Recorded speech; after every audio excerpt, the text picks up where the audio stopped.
Hi, my name is Matt Sands, and I'm the host of the Mineral Rights Podcast. The goal of the show is to help you make the most of your minerals and royalties. So if you haven't heard of it before, you can check us out on all the major podcast players or at mineralrightspodcast.com, which you'll see on the screen here. And today's video will show you how to log into WellDatabase and how to forecast a producing well and how to export this information to estimate your future royalty payments. So what I'm going to show you today is going to be for one well, but you can do this for multiple wells if you have an interest in more than one well. And all you would do is just repeat these steps on the other wells. And once you're done, all you need to do is add up the royalties for each of the wells if you have more than one well. And then that's your pre-tax royalty payment. We interviewed John Farrell, the CEO and co-founder of WellDatabase, on episode 55 of the Mineral Rights Podcast, where we talked about this concept. And this is something that we do at Silver Hills Investments for our clients, using some different software, but is generally the same type of process where we'll do a decline curve analysis on any existing wells. And this is a nice alternative if you have a very small interest and maybe it's cost prohibitive to have a consultant like myself do this for you. I'm going to show you today how you can do this on your own to get an estimate of your royalty payments. So what I'm going to do now is go to the WellDatabase website and we'll go ahead and get started.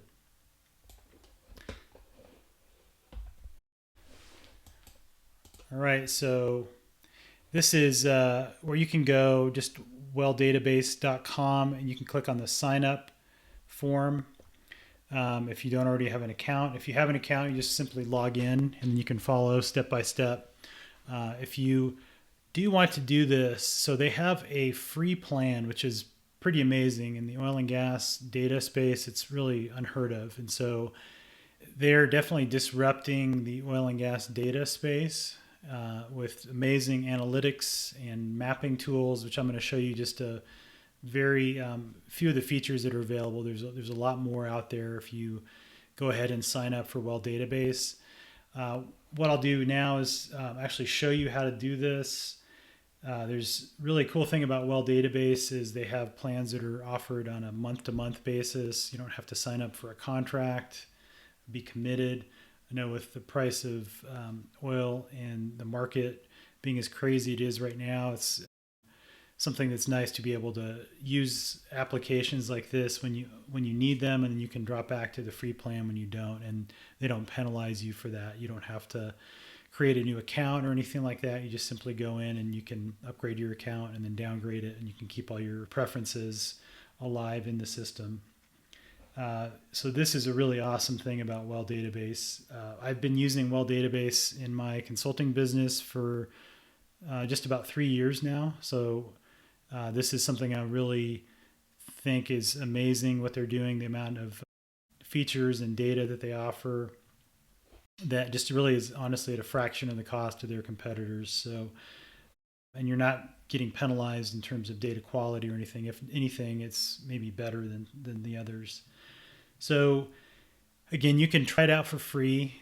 Just do the free account, check it out. And then if you decide that you do want to do this, you would need the Essential plan at minimum in order to do the decline curve analysis, which I'll show you today.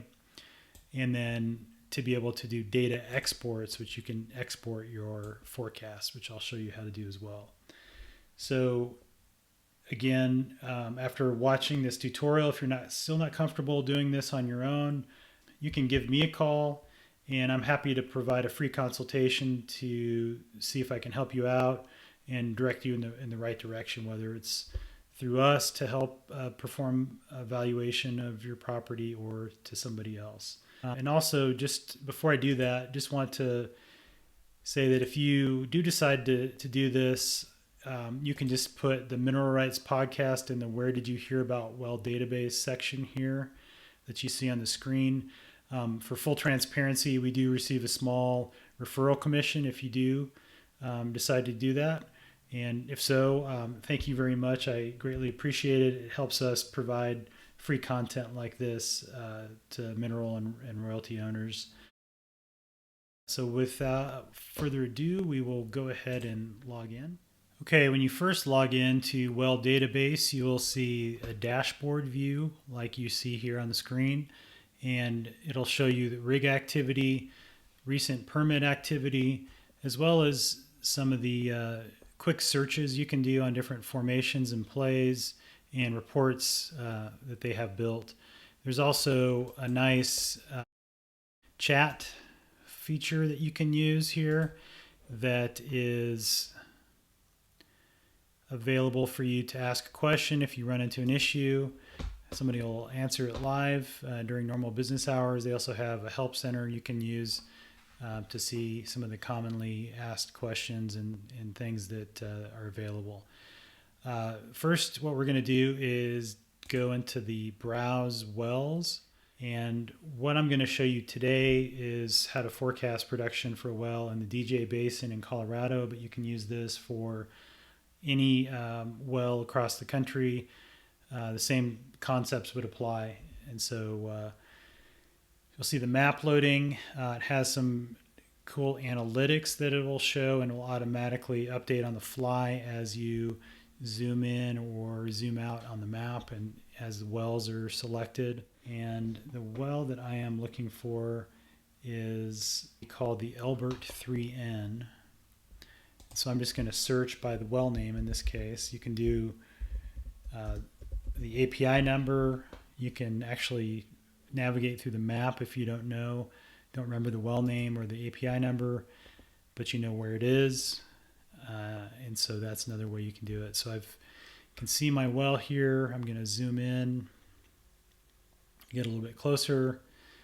You can see the wellbore profile, the bottom hole location, and I want to look at the township and range. And what you're going to do is select a WDB overlay. That stands for Well Database Overlay. They have a bunch of these that are already built in. I didn't add these myself. These are already there. And I'm going to show the county as well as this section, township, and range. And this is just another way that you can just make sure that you're looking at the right wells and that you're searching in the right area. So as you zoom in, it'll show the actual township description and the section numbers here. So I'm going to click on this well. And as you can see in the analytics section, it's already updated, and I can see the production for the well. I can see the cumulative oil. There's a ton of other information here. And what I want to do in this case, though, is look at production data, which is available if you click on a well. And there's all this other stuff here. So if you want to look up the completion information for when this well was completed, who the operator was, where the perfs were, the formation that was completed, and some of these other information that's out there, actually some of the public well data that's available on the Oil and Gas Commission's website. You don't have to go and search for it on that site. You can find it here as well. So that's really nice. You can download copies of permits, surveys, anything that's available on the public commission website is available here as well. So we're going to go to production because that's what we're interested in today. And what we're going to do is what's called a decline curve analysis. And what I'm going to show you today is a very simple form of decline curve analysis. Usually as a petroleum engineer would analyze a well, they're looking at some more nuanced things such as different decline parameters and terminal decline rates and things like that, which we're not going to touch on today, but just a very simple way of doing this here. And the way you would do it, once you pull up the production data, you can see the monthly production history is shown, as well as a tabular view that you can export. And in order to add a decline, what I'm going to do is under oil here on the right side, go to add decline. Now, I'm just going to go ahead and title this oil forecast. And there are a bunch of different variables you can choose from. And one of the things that unconventional wells fit is what they call a hyperbolic decline at the beginning of the life, and then it will switch over to an exponential decline rate. All that you need to know for the purposes today, is just pick a best fit, and the algorithm will go ahead and select the appropriate decline type for you. Now, one of the things that I like to do is constrain the maximum hyperbolic exponent to use when generating a fit. And the reason for this is because the B value determines that shape of that curve. The lower the number, the more flat and kind of downward facing that curve will be, whereas the higher that value, the kind of terminal end of that decline curve will be more flat and horizontal, and so it won't decline quite as rapidly. And to get a conservative estimate, I definitely don't want to use a B value bigger than probably 1.2 or 1.3. So in this case, I would just choose 1.3. The other thing you want to think about, and this is perhaps for longer term forecast, but in this case, we'll just put a production limit of 100 barrels per month. I don't expect that our forecast will get close to that because this well is pretty new. But if you have an older well, and what you want to do is use some sort of production limit as to when that well might actually be shut in because it's not economic to operate anymore. And that is determined really on a case-by-case basis by each operator. If that well becomes uneconomic and hits some production limit, beyond which point they'd be losing money to continue operating it, that is the point where they'll actually potentially shut in the well, either temporarily or permanently, and then plug and abandon it if they decide. But for our purposes, we're just going to put in 100 barrels, leave it at 20 years, and then go ahead and decline that well and see what we get. All right, so you'll see here we have the forecast, and you can see how much oil it's going to be producing on a monthly basis, or at least if it sticks to this forecast line, and what it's produced in the past. And the thing that I like to do is compare the history in the past few months, compare it to the forecast, and make sure that forecast is not overestimating how much that well is going to produce.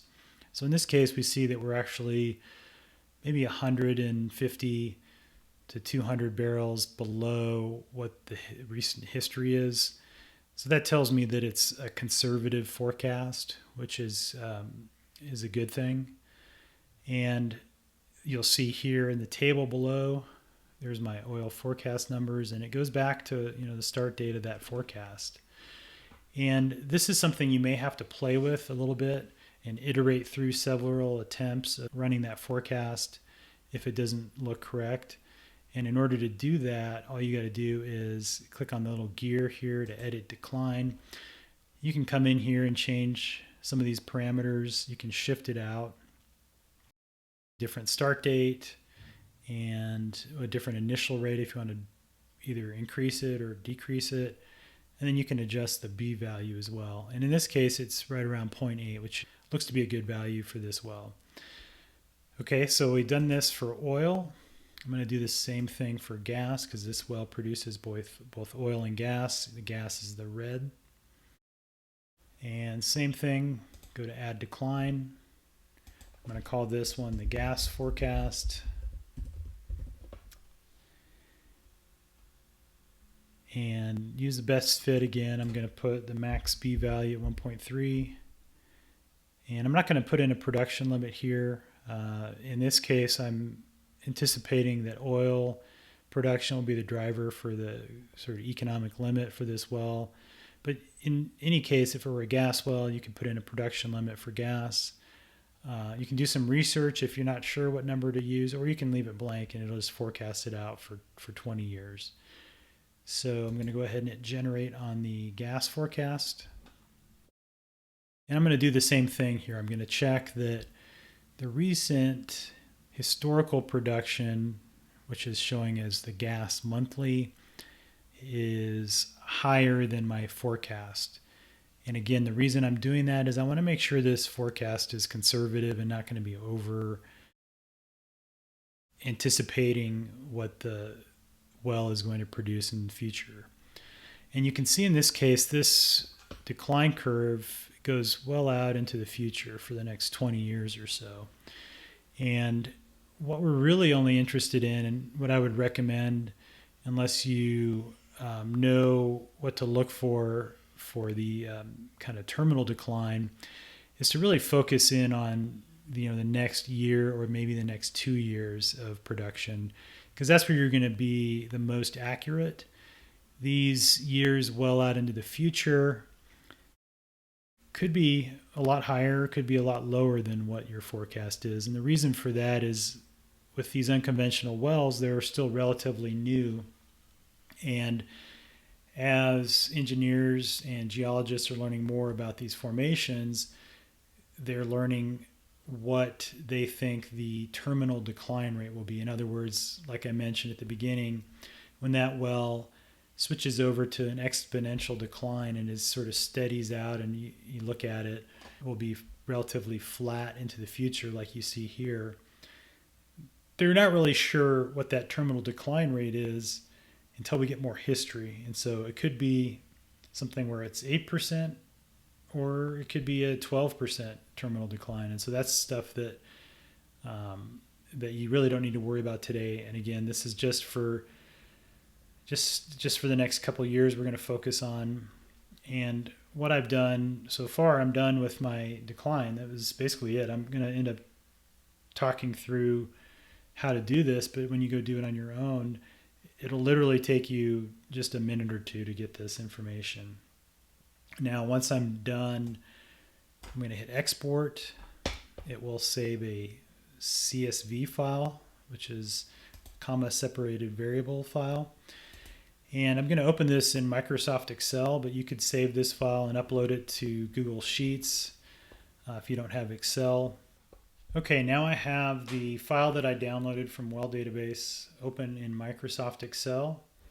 And what I would recommend that you do is save this as an Excel worksheet so that you can add formulas and save it and then go in and be able to open it and modify it in the future. I'm not going to do that now. I'm just going to show you the simple steps you need to take to add the relevant parameters to be able to forecast your royalty check. First of all, what I'm going to add is my net revenue interest, or NRI. The next thing I'll add is the oil price.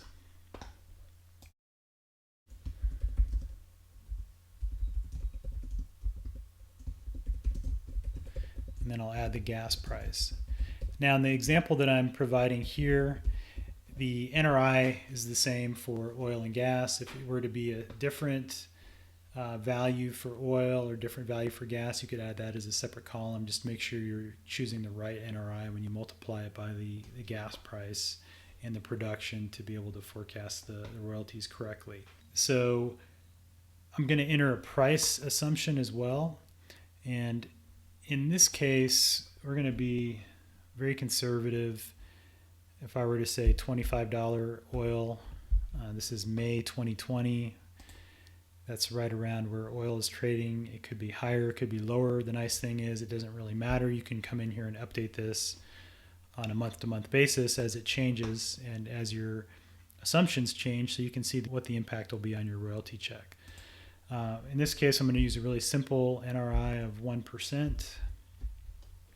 I'm going to make this a little bit bigger so you can see it. Add some decimal places here. And then for my gas price, I'm going to say $2 an MCF. I'm thinking gas is going to go up for the rest of the year. And I'm just going to run this at a flat price. And what I'm going to do is go ahead and fill that down. and that doesn't look good, so I'm going to go ahead and update this. I just want the 0.01. Fix that in case that happens to you. And what I really want to see here, I want to see what the oil royalty is, the gas royalty, and then the total. Okay, and really straightforward here. The oil royalty, I'm just going to hit enter or equal to enter a calculation. I'm going to pick my oil forecast, and this is in barrels. Multiply that by my NRI, and then multiply that by my oil price, and that'll estimate what that oil royalty is.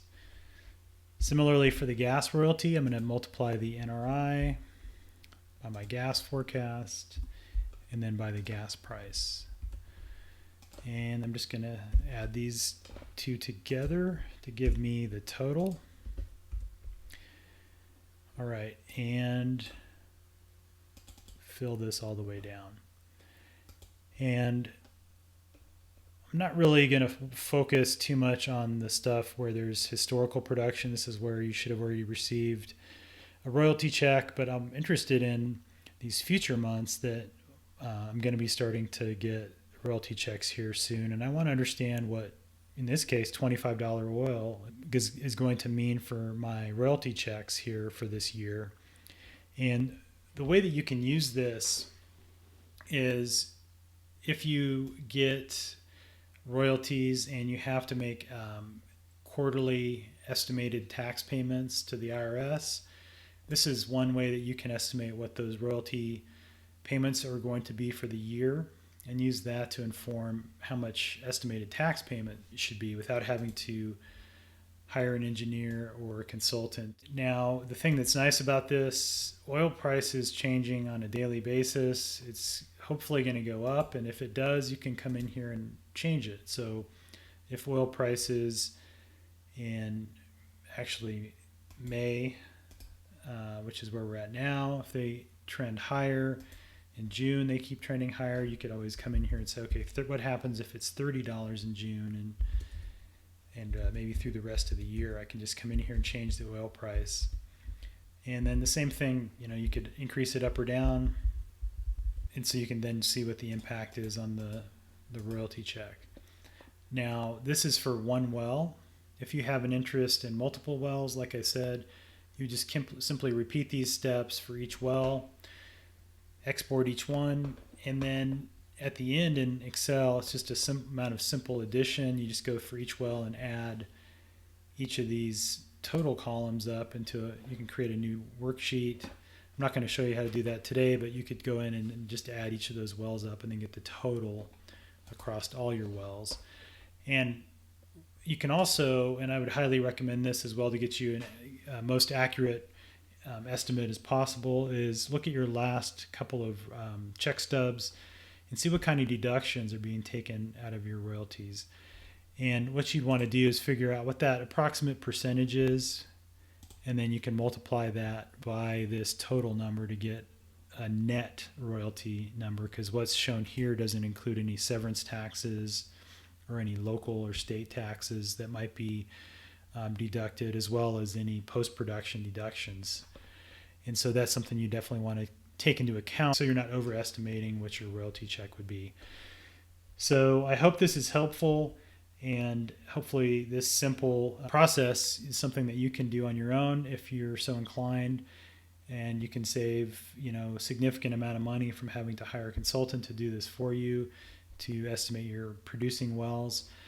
Now, there are some more in-depth things that we may cover in a future episode as to if you have any undrilled wells, so that hopefully when operators start resuming drilling activity in your area and you have some permits on your land, you can go and anticipate what those new wells might produce. And so those things together give you a full picture of the value of your property, and you can use simple time value of money calculations to discount those cash flows in the future back to today's date to give you a lump sum value of what the property might be worth if you were to look to sell or something like that.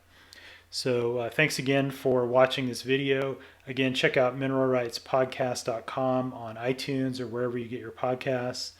And then if this has been helpful and you want to give WellDatabase a try, just go to mineralrightspodcast.com/WellDatabase. It'll take you to the WellDatabase site where you can find out more, and you can sign up for a free trial or for the Essential plan to follow along with what I've showed you today. Thanks again.